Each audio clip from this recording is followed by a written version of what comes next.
Welcome to another weekly Friday chat, October 27th, 2023. What the heck's going on with the stock and bond market? We'll jump into it. What do we do? Can we do anything? Let's go. All right, so I've been doing this a long time, since 1998. A couple times every year, there's an inflection point where there's something going on in the market, the stock market, the bond market. There's some political crisis. Unfortunately, a war breaks out. There's a lot of fear. There's a lot of people scared about the markets and what's going on. And yes, it's true. The market is breaking down. Some of the technical indicators are showing signs of sell-off and things of that nature.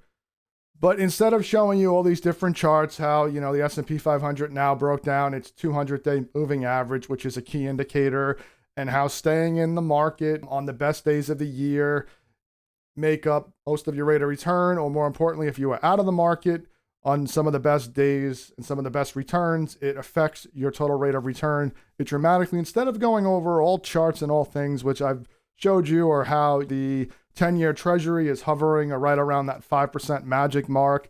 The Fed came out and spoke, so they're going to put a pause on rates. You've got Palestinian-Israel conflict going on. All these different types of things add to fear, add to a lot of uneasiness. You're getting your statements, you're checking out online for the past 2 months, and we've lost money. So all of these things come into play, and a couple times a year, I kind of feel like we need to address what's going on in the market from, hey, Joe, I'm a little worried. What the heck do we do? So instead of showing you all charts and all that kind of stuff, which I like to do and will do in the future weeks, just wanted to have this weekly Friday chat to say, hey, I'm here. I understand the fear. I understand what's going on. I understand it feels different this time, and there are different things, but what hasn't been different academically since the beginning of the market is if we have a plan, if we're in the right asset allocation, the mix of stocks to bonds, if we're in good quality investments, low cost, low fees. Academically, since the beginning of investing, if you're patient and can stay the course, we have been rewarded for that. What I also wanted to do is come here and say, but that doesn't mean we shouldn't be having conversations. That doesn't mean we shouldn't be reviewing things. That doesn't mean we can't discuss some different strategies or why things are happening. Like, one thing is that we can put on the table, which I haven't done because I truthfully feel that if we stay in our bond funds in the next 5 to 10 years, we will have more money than if we sell out of the bond funds and purchase short-term treasuries. I'm doing a lot of 3 and 12-month treasuries, which are well over 5%.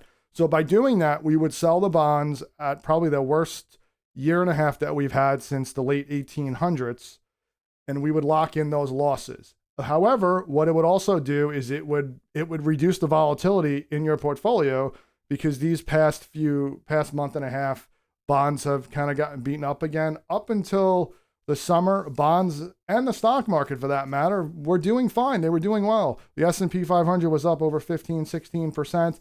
Bonds were kind of up about 2-3%, but we've seen, again, a lot of these floors and technicals and numbers that we chart kind of break through on the downside, and that's what we're seeing. So one strategy is we can sell the bond funds and buy treasuries. If that's something of interest, let me know. We can definitely have a discussion on what that would look like. What are the positives? What are the negatives? The other thing that we can review is, hey, am I in the right risk tolerance measure? Do I have too much in stocks? Should I go to more bonds? That 60-40 allocation where I have 60% in stocks and 40% in bonds, is that still appropriate?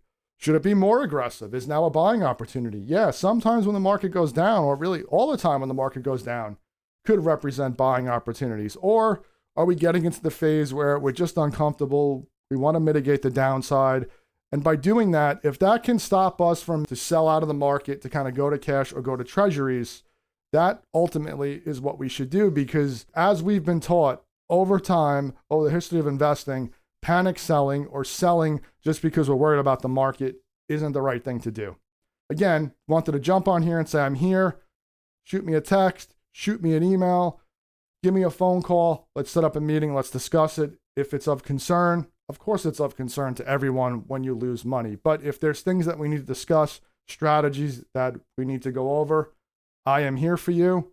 All right, well, that does it. That's a wrap on another weekly Friday chat. It's Fridays, you know it. Go get some pizza. See ya.